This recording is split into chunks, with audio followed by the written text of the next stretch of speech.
7 प्रकार के लोगों और कार्यों से यहोवा घृणा करते हैं। वो चीजें जिनसे परमेश्वर नफरत करते हैं। यह मनुष्य के लिए परमेश्वर का प्रेम है जो उनको प्रतिशोध के साथ पाप से घृणा करने के लिए प्रेरित करता है।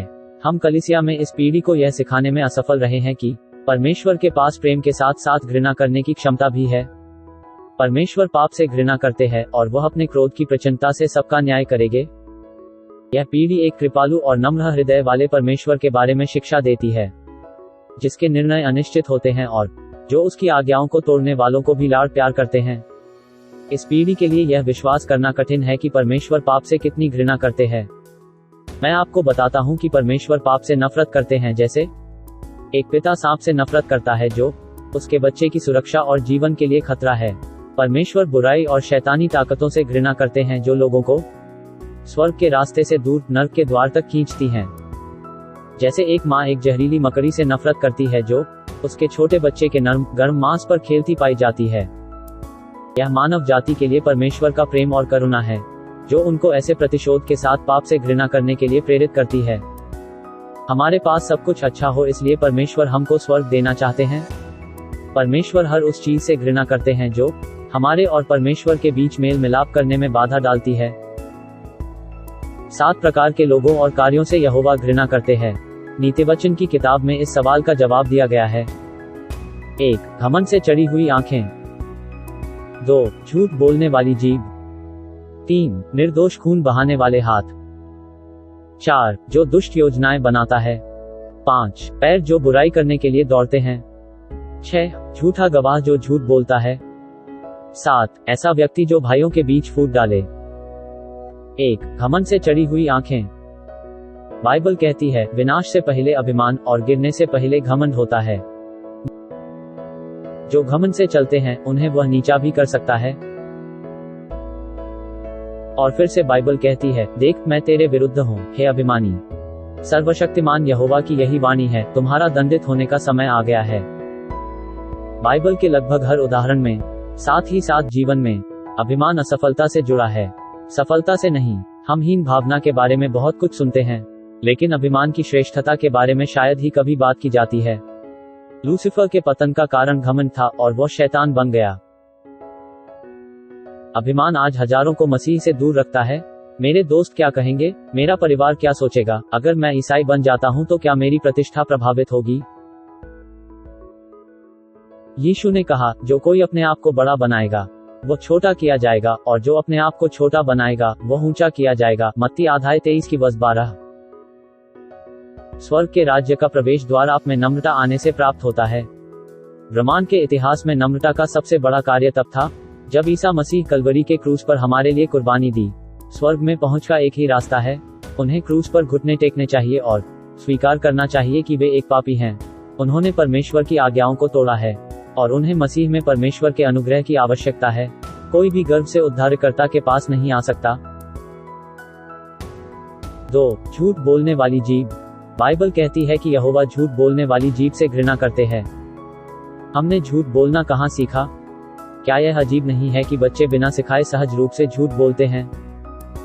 धोखाधड़ी, गबन, बदनामी और वादे के उल्लंघन के खुले पाप झूठे दिल के उत्पाद हैं। यह भयानक धोखा कहां से आया? इन सभी सवालों का जवाब यीशु के वचन से मिलता है। तुम अपने पिता शैतान की संतान हो और तुम अपने पिता की इच्छा पर चलना चाहते हो। वह प्रारंभ से ही एक हत्यारा था और उसने सत्य का पक्ष कभी नहीं लिया क्योंकि उसमें सत्य का कोई अंश तक नहीं है। जब वह झूठ बोलता है तो सहज भाव से बोलता है क्योंकि वह झूठा है और सभी झूठों को जन्म देता है। यूहन्ना अध्याय 8:44। यीशु मसीह जो सत्य है यह कहते हुए आए तुम सत्य को जानोगे और सत्य तुम्हें स्वतंत्र करेगा। यूहन्ना अध्याय 8:32। 3. निर्दोष खून बहाने वाले हाथ। बाइबल कहती है कि यहोवा उन हाथों से घृणा करते हैं जो निर्दोषों का खून बहाते हैं। 6ठी आज्ञा कहती है हत्या न करना। निर्गमन अध्याय 20:13। मनोवैज्ञानिक बताते हैं कि सबसे सम्मानित व्यक्ति के भी दिल में हत्या का बीज छिपा होता है। बाइबल कहती है प्रत्येक व्यक्ति जो अपने भाई से घृणा करता है हत्यारा है और तुम तो जानते ही हो कि कोई हत्यारा अपनी संपत्ति के रूप में अनंत जीवन को नहीं रखता। पहला यूहन्ना अध्याय 3:15। हत्या कई तरह से की जा सकती है।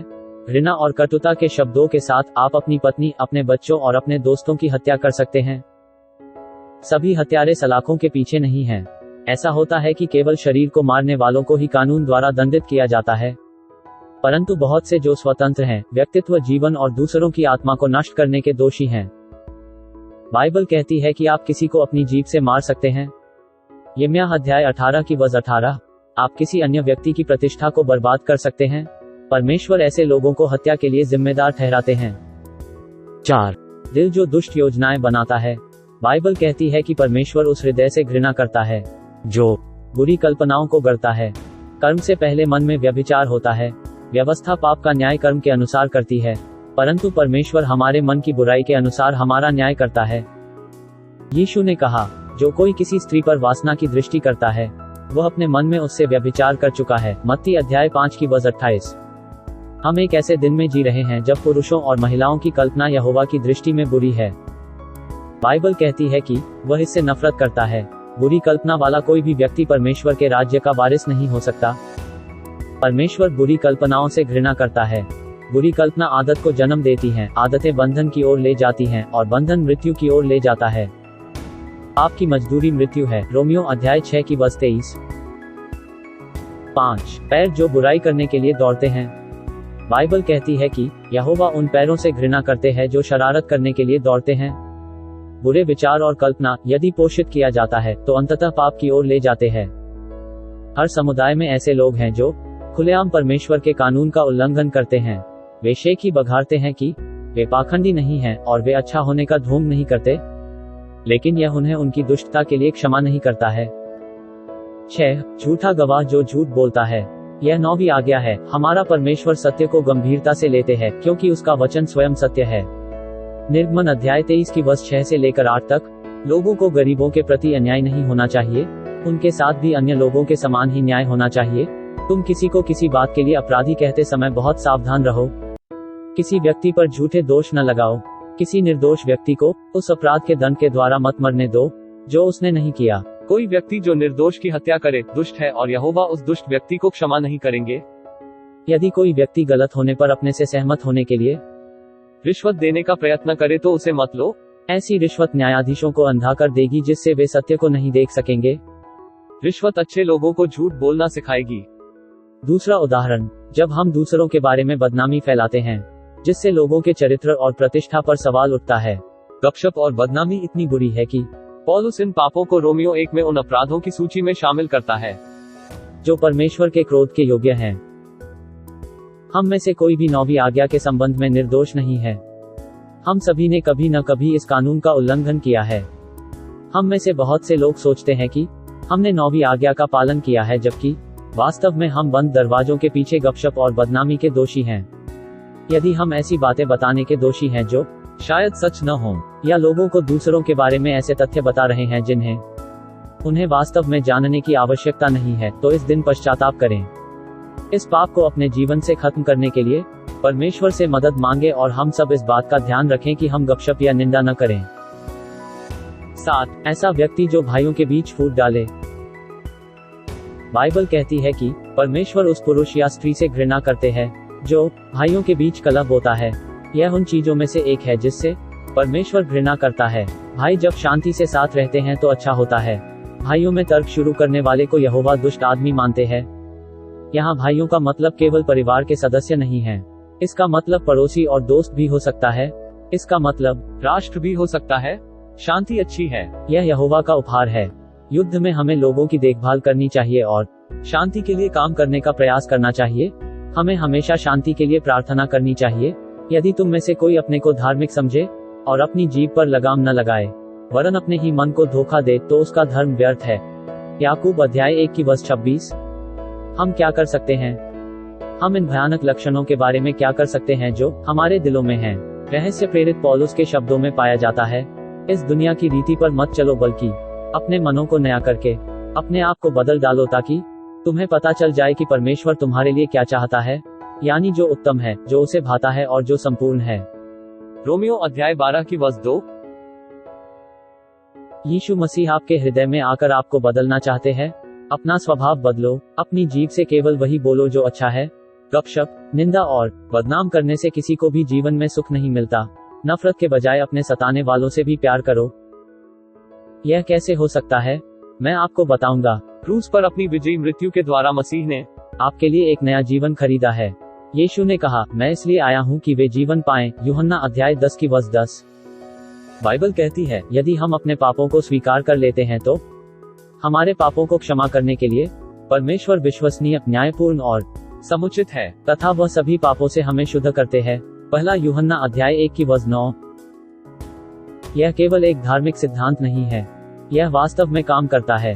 हमने हजारों लोगों को देखा है जिनके जीवन को यीशु मसीह के सुसमाचार की शक्ति ने बदल दिया। मसीह की वही शक्ति आपके जीवन को भी बदल सकती है। आप सोच सकते हैं, मैं उन सभी चीजों का दोषी हूँ जिनका आपने आज उल्लेख किया है। हाँ, बाइबल ऐसा ही कहती है। सबने पाप किया है और परमेश्वर की महिमा से रहित हैं। रोमियो अध्याय 3 की वर्ष 23। लेकिन आप कितने भी दोषी क्यों न हो सकता है कि आपने हर एक आज्ञा को तोड़ा हो, परमेश्वर आज ही आपको माफ कर सकते हैं, क्योंकि यीशु मसीह ने आपके पापों के लिए क्रूस पर कुर्बानी दी है। हाँ, परमेश्वर हमारे हृदय की बुराई से घृणा करते हैं, लेकिन वह हमसे प्यार करते हैं। जैसे माता पिता अपने बच्चे के बुरे व्यवहार से घृणा करते हैं, लेकिन फिर भी बच्चे को प्यार करते हैं, परमेश्वर भी उन ताकतों से घृणा करते हैं जो हमको उनसे दूर ले जाती हैं, लेकिन वह हमसे असीम प्रेम करते हैं। उद्धार सभी पर थोपा नहीं गया है, यह विश्वासियों के लिए एक उपहार है और इसे उचित रूप से प्राप्त किया जाना चाहिए। परमेश्वर का यह वादा है जिस पर आप अपना पूरा भरोसा रख सकते हैं, जो उस पर विश्वास करते हैं, और उसने उन्हें परमेश्वर की संतान होने का अधिकार दिया। यूहन्ना अध्याय 1 की वर्ष 12।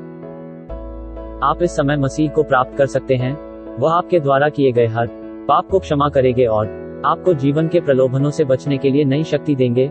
लेकिन पहले आपको अपने पापों को स्वीकार करना और उनका त्याग करना होगा और मसीह को अपने हृदय में ग्रहण करना होगा। क्या आप अभी ऐसा करेंगे? आप इसी समय कर सकते हैं और यीशु आपके जीवन को बदल देंगे। 7 प्रकार के लोगों और कार्यों से यहोवा घृणा करते हैं।